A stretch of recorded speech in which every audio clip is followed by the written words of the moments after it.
Material room തുറന്ന കോഴിക്കോട്ടെ വോട്ടെണ്ണൽ കേന്ദ്രത്തിൽ സൂക്ഷിച്ചിരിക്കുന്ന 6 മണ്ഡലങ്ങളിലെ വിവിപാറ്റ് സ്ലിപ്പുകൾ എണ്ണണമെന്ന ആവശ്യവുമായി UDF സ്ഥാനാർത്ഥികൾ. മെറ്റീരിയൽ റൂം തുറന്ന ലാപ്ടോപ്പ് ഉപയോഗിച്ചതിൽ ക്രമക്കേടിന് സാധ്യതയുണ്ടെന്നാണ് ആക്ഷേപം. 6 സ്ഥാനാർത്ഥികളും മുഖ്യ തെരഞ്ഞെടുപ്പ് ഓഫീസർക്ക് കത്ത് നൽകി. കോഴിക്കോട്ടെ വോട്ടിംഗ് യന്ത്രങ്ങൾ സൂക്ഷിച്ച JDTയിലെ കേന്ദ്രത്തിൽ പേരാമ്പ്ര മണ്ഡലത്തിന്റെ മെറ്റീരിയൽ റൂം തുറന്നത് പരാതിക്കിടയാക്കിയിരുന്നു.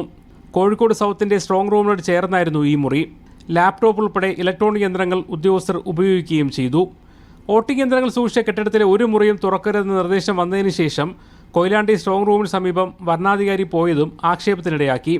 ഈ വിഷയങ്ങളിലൊന്നും തെരഞ്ഞെടുപ്പ് കമ്മീഷൻ ഒരു നടപടിയും സ്വീകരിച്ചില്ല.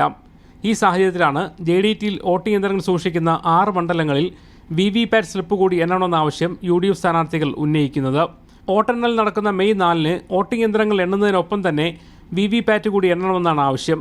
ഇലക്ട്രോണിക് വോട്ടിംഗ് യന്ത്രത്തിലെ വോട്ടെണ്ണലിൽ സംശയമുണ്ടെങ്കിൽ വിവിപാറ്റ് കൂടി എണ്ണാൻ ആവശ്യപ്പെടാമെന്ന് നേരത്തെ തന്നെ സുപ്രീം കോടതി നിർദ്ദേശമുണ്ട്.